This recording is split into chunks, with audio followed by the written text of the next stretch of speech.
La supervivencia en combate no es una cuestión de suerte. Es un cálculo frío, una ecuación de resistencia y entrenamiento que, bajo condiciones normales, tiene un límite biológico y táctico muy claro. En el mundo de las operaciones especiales, existe lo que llamamos la ventana de negación. Es ese periodo de tiempo donde, tras un contacto armado catastrófico, el Comando Central deja de buscar sobrevivientes y empieza a redactar cartas de condolencia. Para la mayoría, esa ventana se cierra a las 12 horas. Después de 24 se considera una recuperación de restos. Pero lo que ocurrió en las montañas de la Sierra Madre desafió no solo los protocolos de la DEA y las Fuerzas Especiales Mexicanas, sino las leyes mismas de la probabilidad estadística. 3 hombres, un equipo de reconocimiento avanzado operando en la zona más hostil del Triángulo Dorado. 48 horas desaparecidos tras una emboscada que dejó sus vehículos convertidos en chatarra humeante y sus radios en un silencio sepulcral. Los dieron por muertos. Oficialmente, sus nombres ya estaban siendo procesados en los archivos de bajas en combate. Y sin embargo, cuando el sol comenzaba a caer en el segundo día, 3 siluetas emergieron de la maleza, caminando con el ritmo mecánico de quien ha dejado de sentir dolor para convertirse en pura voluntad. No eran fantasmas, pero lo que traían consigo cambiaría para siempre la forma en que entendemos la resiliencia humana en el teatro de guerra moderno. Para entender la magnitud de este retorno imposible, primero debemos desglosar la anatomía del fracaso que los llevó allí. No fue un error de novatos, fue una tormenta perfecta de inteligencia filtrada y superioridad táctica enemiga. Piensen en esto. ¿Cómo sobrevive un operador cuando el entorno, el clima y el enemigo están sincronizados para su eliminación total? La respuesta no está en las películas de acción, sino en la psicología del guerrero de élite y en una adaptación táctica que nadie vio venir. La misión tenía un nombre en clave que, por razones de seguridad operativa, seguiremos llamando Operación Sombra. El objetivo era simple en papel, pero suicida en la práctica: infiltrarse en un complejo de laboratorios fortificados vinculados a la cúpula de un cartel que no solo maneja químicos, sino artillería pesada y tácticas de guerrilla urbana, aprendidas de desertores de unidades de élite. El equipo estaba compuesto por 2 operadores de los FES, las Fuerzas Especiales de la Armada de México, y un enlace táctico de la DEA con experiencia en jungla. Eran lo mejor de lo mejor. Profesionales que conocen el peso de cada bala y el valor de cada segundo de silencio. Pero la inteligencia falló, o mejor dicho, fue manipulada. Lo que debía ser un puesto de avanzada con seguridad mínima, resultó ser una zona de muerte preparada con fuego cruzado de ametralladoras calibre .50 y drones modificados para soltar granadas de fragmentación. El ataque fue quirúrgico. En menos de 3 minutos, la unidad de apoyo que se encontraba a 2 kilómetros de distancia escuchó el fin de las transmisiones. Contacto, contacto, estamos bajo fuego pesado. Repito, emboscada en el punto X-Ray. Y luego, el vacío. Un silencio que en el centro de mando se siente como una losa de cemento. Cuando los equipos de extracción intentaron acercarse al lugar del impacto 6 horas después, lo que encontraron fue un escenario de devastación absoluta. Casquillos por miles, rastros de sangre que se perdían en el barranco y los restos calcinados de su equipo de comunicaciones. No había cuerpos, pero en esa zona, la ausencia de cuerpos suele significar algo peor que la muerte: la captura. Y para un operador de fuerzas especiales en manos del cartel, la muerte es el escenario optimista. Los analistas de la CIA y los mandos militares en la Ciudad de México revisaron los videos de los drones de vigilancia. La conclusión fue unánime y brutal. Nadie pudo haber salido vivo de ese círculo de fuego.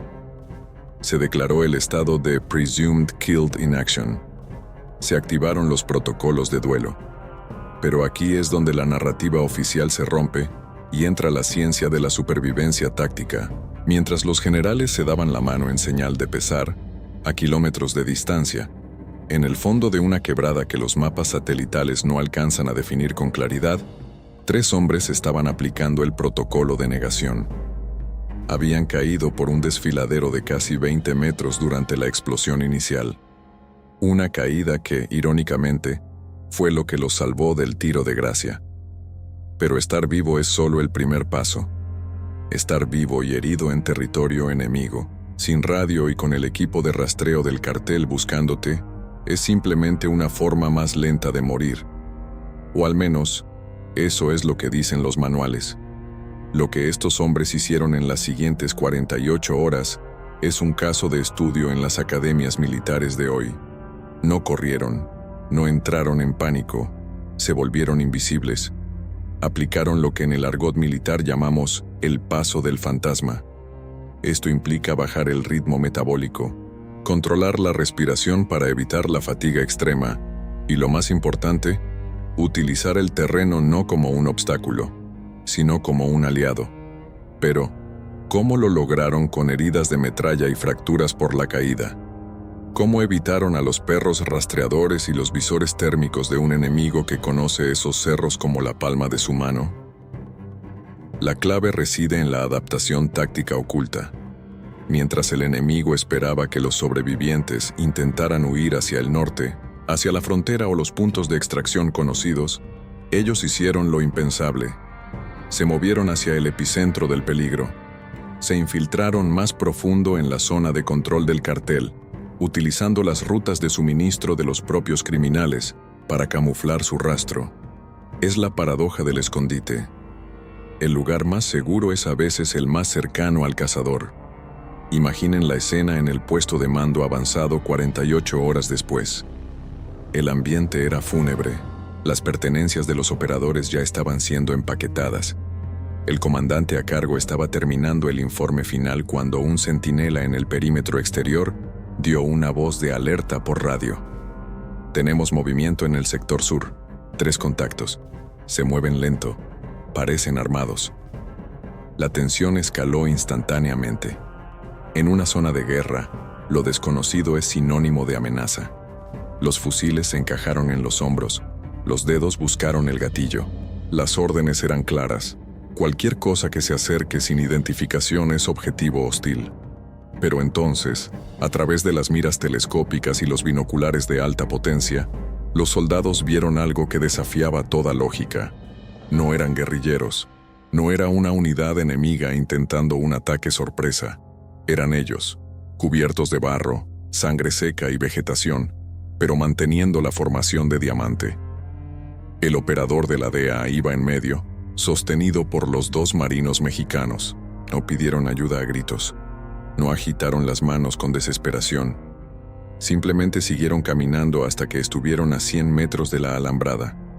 Solo entonces, uno de ellos levantó un brazo y dio la señal de mano codificada que solo los miembros de esa unidad específica conocían. El campamento estalló en un caos de incredulidad y urgencia. Médicos, comandos y oficiales corrieron hacia ellos.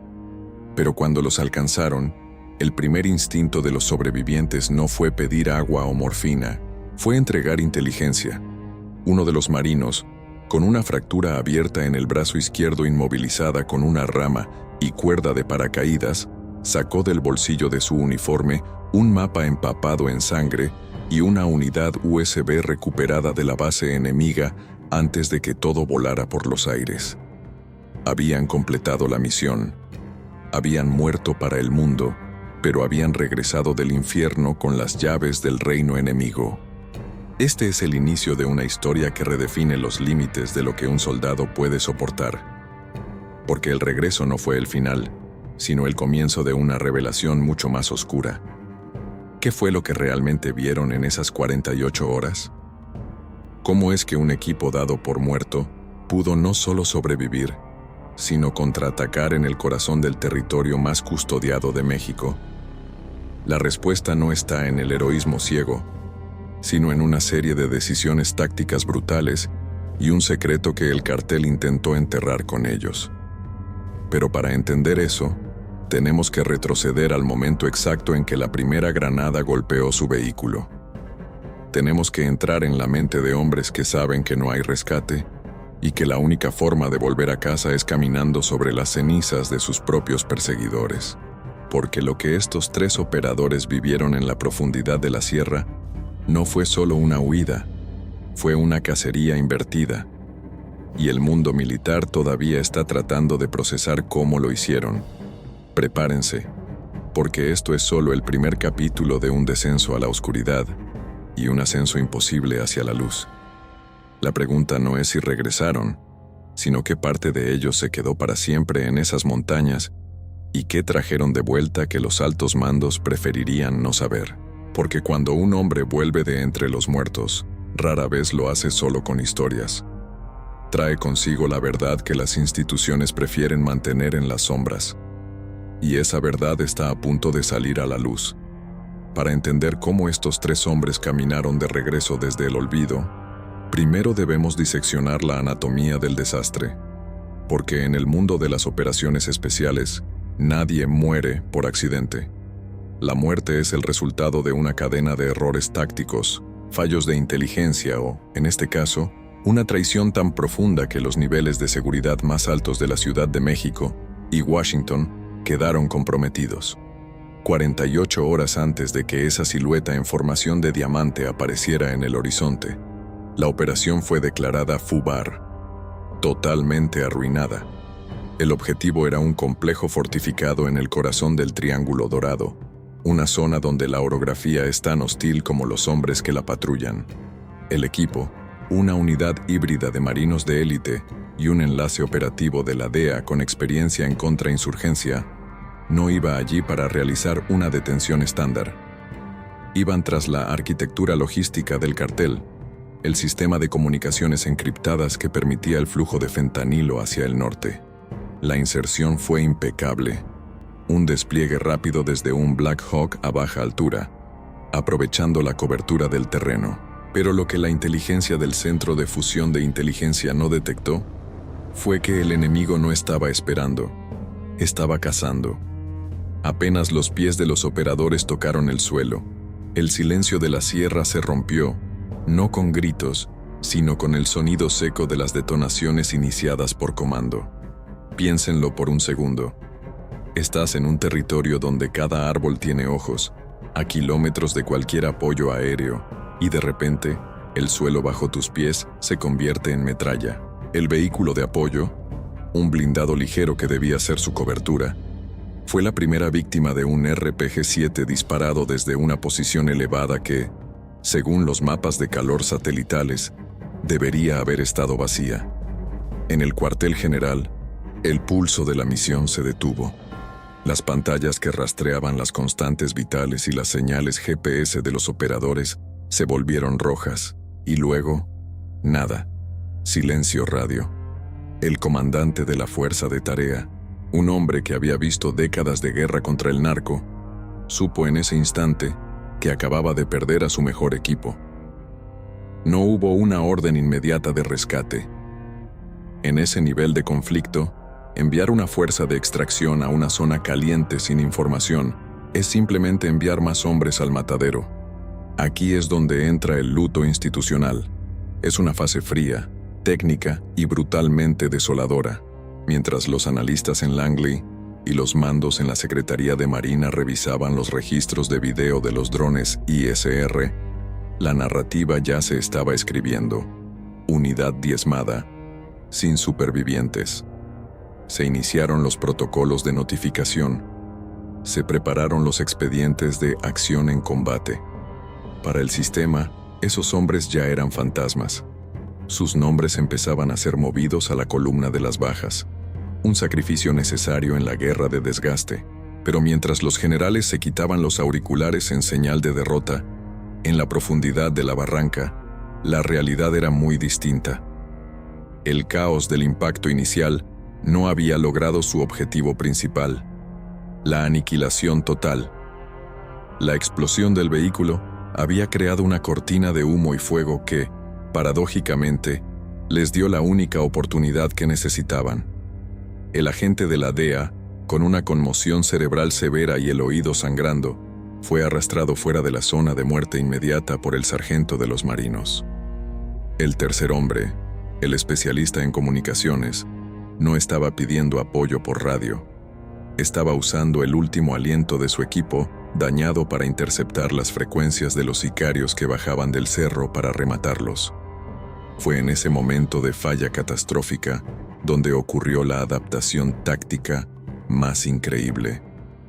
En lugar de intentar huir hacia el punto de extracción previsto que sabían que estaría rodeado, tomaron una decisión que desafía todos los manuales de entrenamiento. Se adentraron más en el territorio enemigo. ¿Por qué harían algo así? Porque sabían que el cartel los buscaría en la ruta de escape lógica. Al moverse hacia el corazón de la zona de operaciones enemiga, se volvieron invisibles. Se convirtieron en parte del paisaje, pero esa decisión conllevaba un precio. No tenían suministros, sus municiones estaban reducidas a lo que llevaban en los chalecos, y uno de ellos tenía un brazo inútil. La adaptación no fue solo física, fue mental. Dejaron de ser una unidad de asalto para convertirse en una célula de sabotaje y supervivencia. Pero no se equivoquen, esto no era una película de acción donde el héroe es invulnerable. Cada paso que daban era una batalla contra la sepsis, el shock hipovolémico y la paranoia. Imaginen la presión. Sabes que tu propia base ha dejado de buscarte. Sabes que para tus superiores ya eres una estadística. Estás solo en el mundo, operando bajo la premisa de que ya estás muerto. Y es precisamente ahí, cuando ya no tienes nada que perder, donde el soldado se vuelve el depredador más peligroso de la Tierra. Pero, ¿cómo lograron eludir a más de 200 hombres armados que peinaban la zona con equipo de visión nocturna y conocimiento local? Aquí es donde la historia se vuelve oscura. Para sobrevivir, tuvieron que romper las reglas de enfrentamiento. Tuvieron que adoptar la brutalidad de sus perseguidores para mantenerse con vida. El primer encuentro cercano ocurrió a las 6 horas del impacto.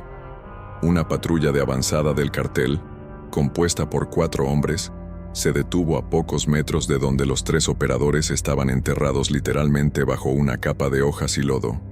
Podían oler el tabaco de los sicarios. Podían escuchar sus risas, celebrando la supuesta muerte de los guachos y el gringo. El sargento de marina, un hombre que se había formado en las selvas de Chiapas, ni siquiera usó su arma de cargo. El ruido de un disparo habría sido su sentencia de muerte. Lo que hizo a continuación es algo que no se enseña en las academias regulares, sino que se forja en la desesperación absoluta. En un movimiento coordinado y silencioso, los 3 hombres surgieron del suelo como espectros. El enfrentamiento duró menos de 15 segundos. No hubo gritos. Solo el sonido del acero y el peso de cuerpos cayendo sobre la tierra húmeda. Pero esa pequeña victoria les dio algo más que tiempo. Les dio equipo. Y lo más importante, les dio la ubicación exacta del centro de mando móvil del cartel. Aquí es donde cualquier otro hombre habría aprovechado la brecha para correr hacia la frontera o hacia la costa.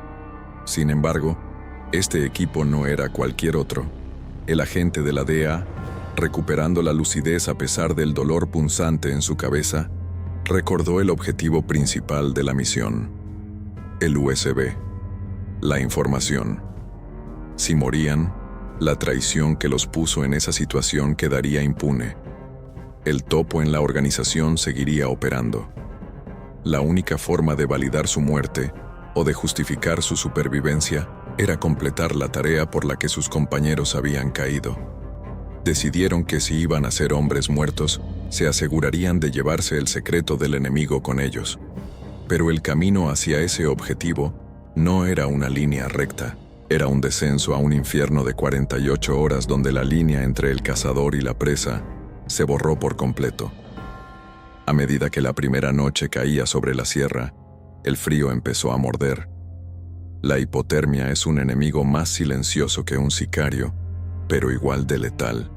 Tuvieron que compartir el calor corporal en agujeros excavados a mano, turnándose para vigilar mientras el delirio empezaba a filtrarse en sus mentes. El marino con la fractura expuesta empezó a ver sombras donde no las había, pero su disciplina era tal que se mordía la lengua hasta sangrar para no emitir un solo quejido que pudiera delatarlos.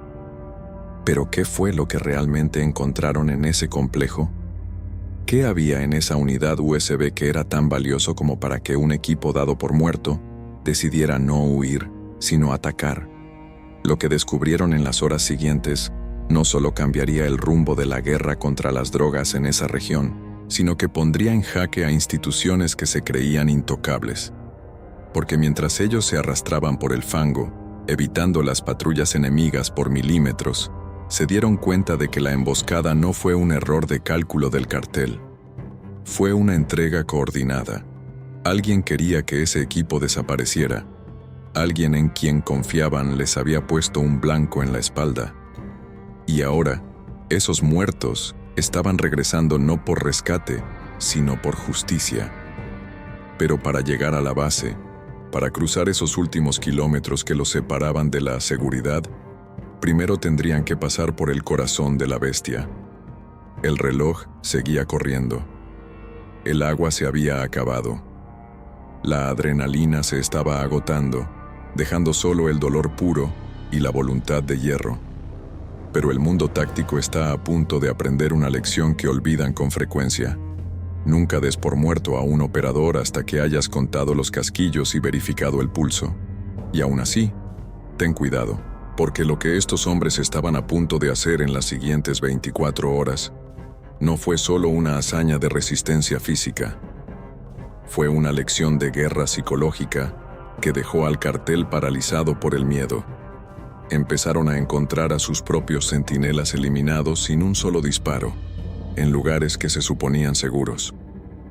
Los rumores empezaron a correr entre las filas de los sicarios.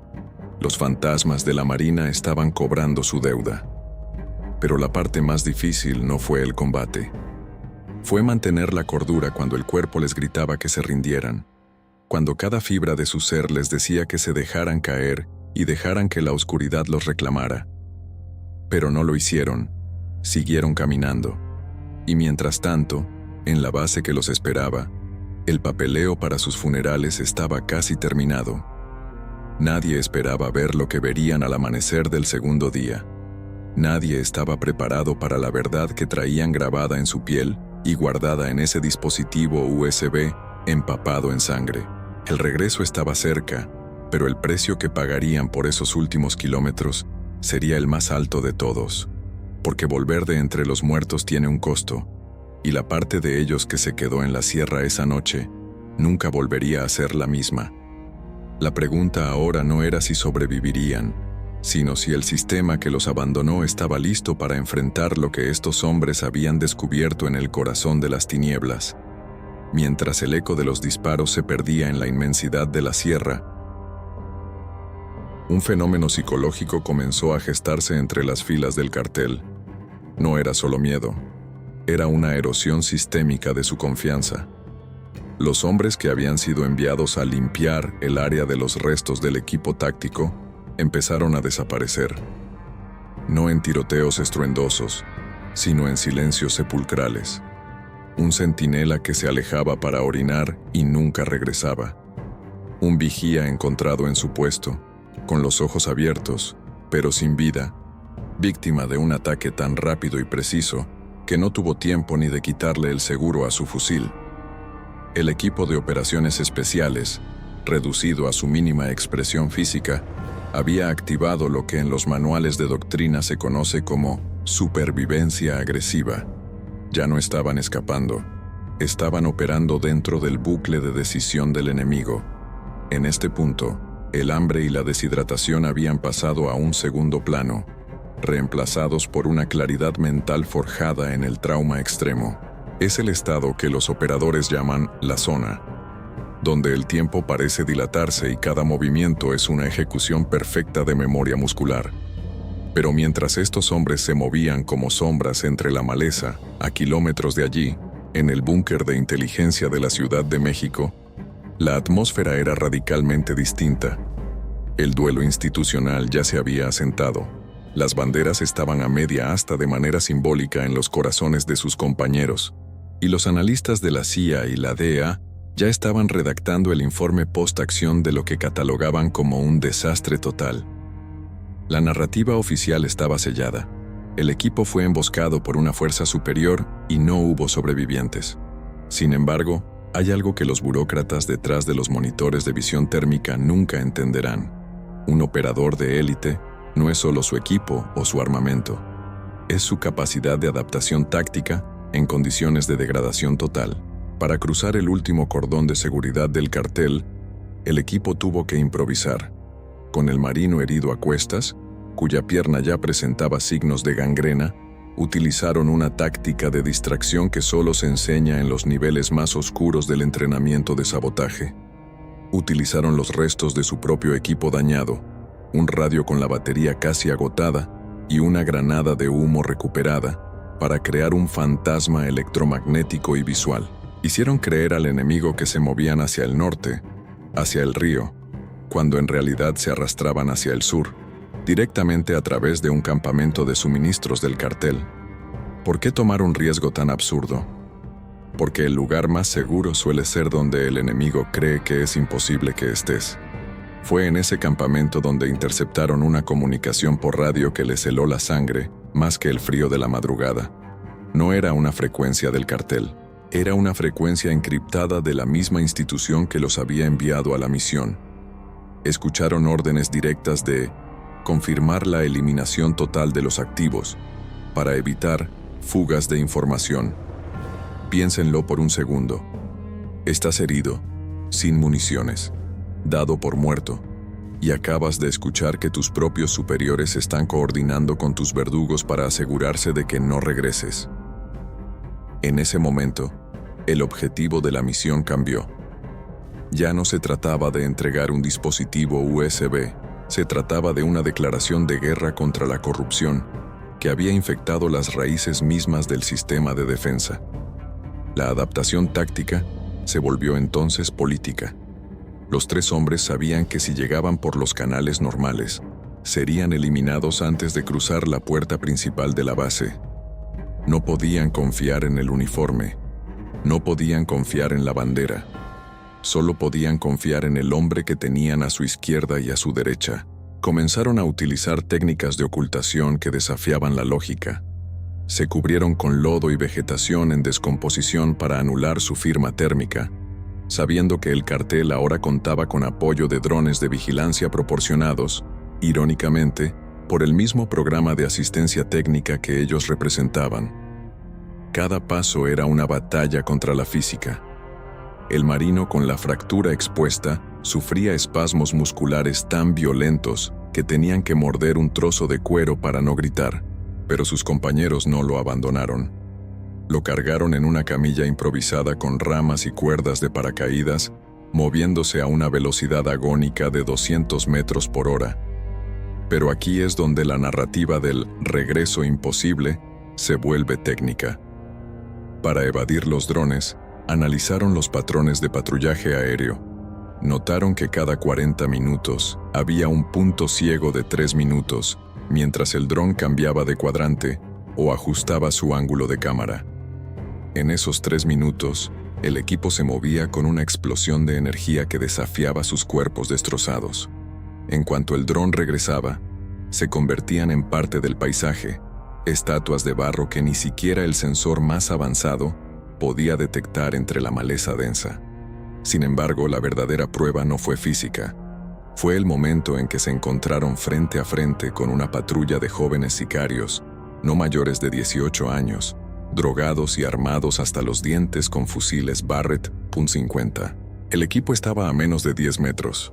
Podían oler el tabaco de los delincuentes, un estornudo, una rama rota, y todo habría terminado. Pero el líder del equipo, un sargento con más de 15 años en operaciones encubiertas, hizo algo que no está en ningún manual. En lugar de atacar, utilizó el miedo atávico. Emitió un silbido bajo, un sonido que en la sierra se asocia con leyendas de aparecidos. El terror psicológico que habían sembrado en las horas previas hizo el resto. Los sicarios, presas del pánico y convencidos de que estaban siendo acechados por los espíritus de los marinos que creían haber matado, Abrieron fuego de manera errática contra las sombras, dándole al equipo el margen necesario para flanquearlos sin disparar un solo tiro. La eficiencia del silencio es absoluta. A medida que el sol del segundo día comenzaba a asomarse, el complejo militar en la periferia de la zona de conflicto apareció en el horizonte. Pero no era un refugio, era una zona de combate potencial. Los hombres que caminaban hacia ella ya no eran los mismos que salieron 48 horas antes. Eran espectros, cubiertos de sangre seca y barro, cargando un secreto que podía derribar a generales y ministros. El mundo táctico se basa en la redundancia. Tienes un plan A, un plan B y un plan de contingencia. Pero, ¿qué haces cuando el plan de contingencia ha sido saboteado por el mismo hombre que lo diseñó? La respuesta de estos operadores fue la audacia total. No intentaron entrar por la puerta principal. No intentaron contactar por radio. Sabían que cualquier señal sería interceptada.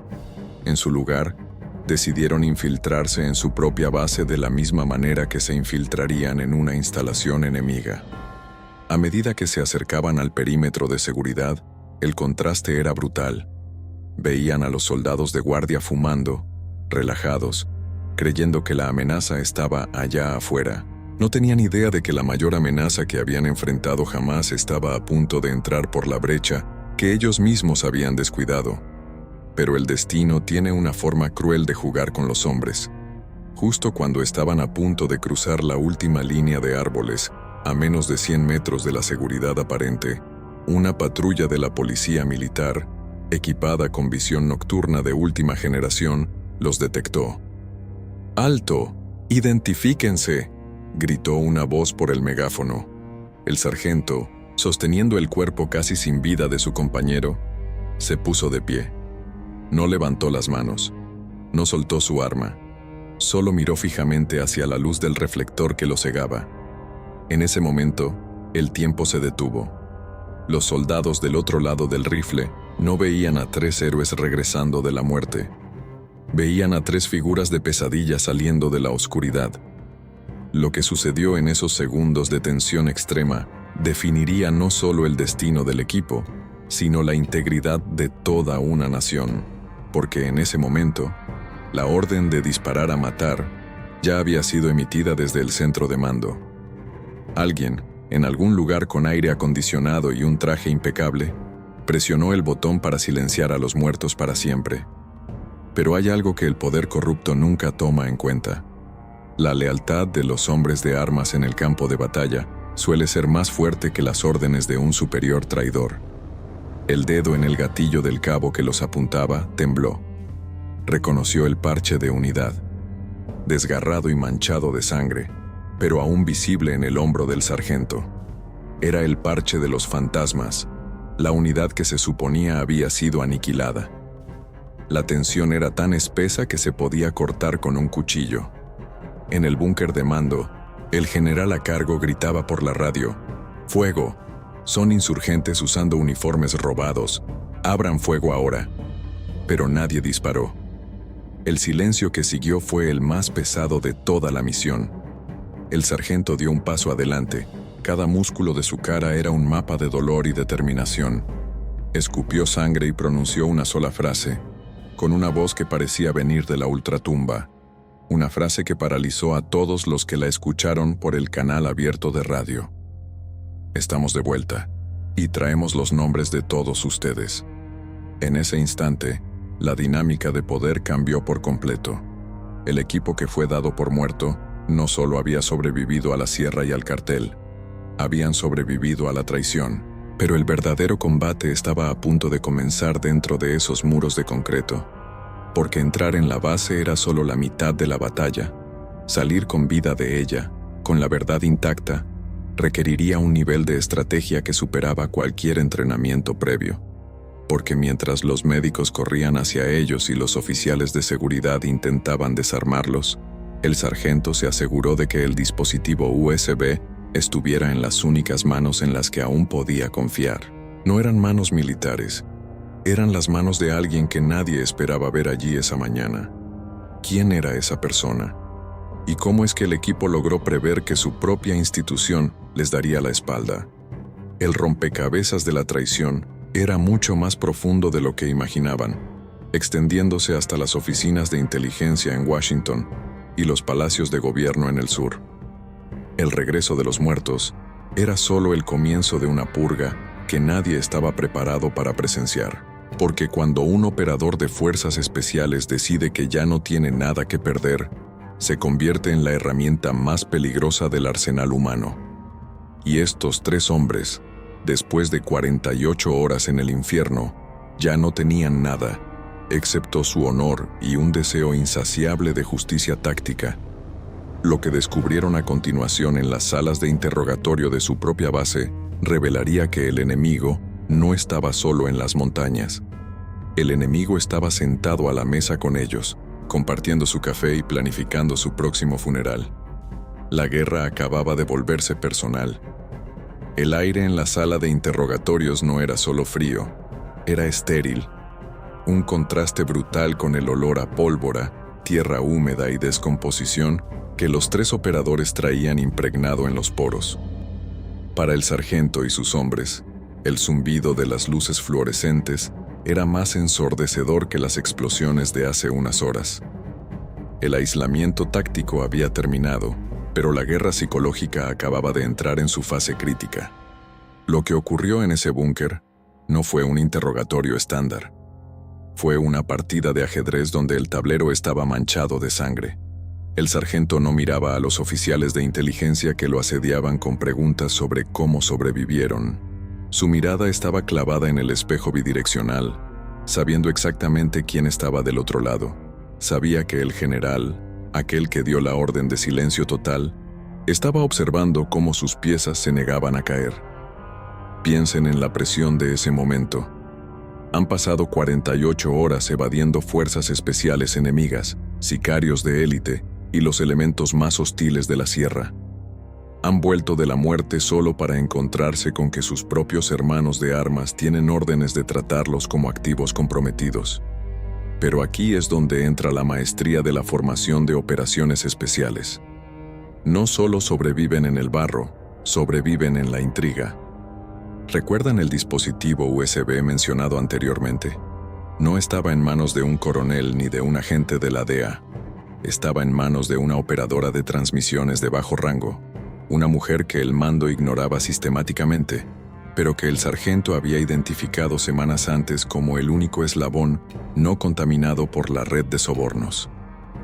Mientras el alto mando intentaba confiscar su equipo, la información ya estaba viajando por canales encriptados fuera del alcance de la jurisdicción militar local. La verdad no estaba en una caja fuerte, estaba en la red. Pero eso no detuvo la hostilidad inmediata. El protocolo de debriefer se convirtió rápidamente en un intento de asfixia legal. Los acusaron de insubordinación, de abandonar el puesto y de una posible colaboración con el cartel. Intentaron quebrar su narrativa. Les dijeron que sus familias ya habían recibido las cartas de condolencia y que, técnicamente, ellos ya no existían en la nómina del Estado. Eran fantasmas legales en un edificio lleno de burocracia armada. ¿Cómo respondes cuando el sistema que juraste proteger intenta borrarte de la historia? Respondes con la precisión de un francotirador. El sargento no gritó, no golpeó la mesa. Simplemente sacó de su bolsillo una pequeña pieza de metal, un percutor de un rifle de precisión que no pertenecía a su unidad. Era el percutor del arma que intentó ejecutarlos a larga distancia durante su escape. Un arma que, por su número de serie, pertenecía al inventario privado de la unidad de protección del general. El silencio que siguió a ese gesto fue absoluto. El insider táctico sabe que una prueba física pesa más que 1000 horas de grabación de audio. En ese pequeño trozo de acero residía la prueba de la traición interna. Los interrogadores se miraron entre sí. El sudor empezó a perlarlos a ellos, no a los sobrevivientes. La dinámica de poder se invirtió en un parpadeo. Los cazadores ahora eran la presa. Fuera de la base el caos empezaba a filtrarse. La información enviada por la operadora de transmisiones había llegado a una unidad conjunta de operaciones especiales extranjeras y asuntos internos que no estaba bajo el control del mando regional. No era una operación de rescate, era una operación de limpieza. Helicópteros sin insignias empezaron a rodear el perímetro.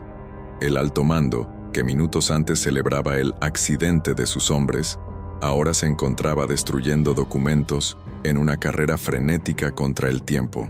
Pero el sargento y su equipo no esperaron a que la burocracia los salvara. Un operador nunca espera.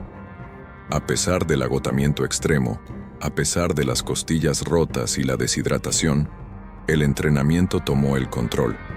En un movimiento coordinado que duró menos de 6 segundos, desarmaron a sus guardias usando técnicas de combate en espacios cerrados que harían que un manual de la CIA pareciera un libro de cuentos. No buscaban escapar, buscaban el despacho del general. No hubo disparos, solo el sonido de botas tácticas golpeando el linóleo con una cadencia que indicaba una misión final. Cuando el sargento pateó la puerta de la oficina principal, encontró al general con una pistola en la mano, no para defenderse, sino para terminar con su propia vergüenza. El sargento le quitó el arma con una calma que daba miedo. «Usted no se va tan fácil», susurró. «Usted va a ver cómo se desmorona todo lo que construyó sobre nuestras tumbas». Lo que siguió fue la mayor purga en la historia reciente de las fuerzas especiales en la región. El regreso de los muertos desencadenó un efecto dominó que derribó a 3 secretarios de Estado, 14 oficiales de alto rango y desmanteló la red logística más importante de un cartel que se creía intocable. La inteligencia que trajeron de la sierra no era solo sobre rutas de droga, era un mapa de la infraestructura de la corrupción que conectaba las montañas con los despachos más elegantes de la capital. Pero aquí es donde la historia toma su tinte más oscuro y real.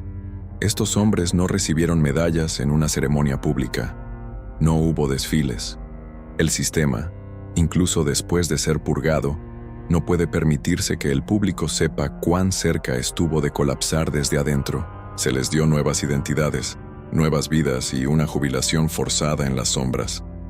Oficialmente, nunca regresaron de la sierra.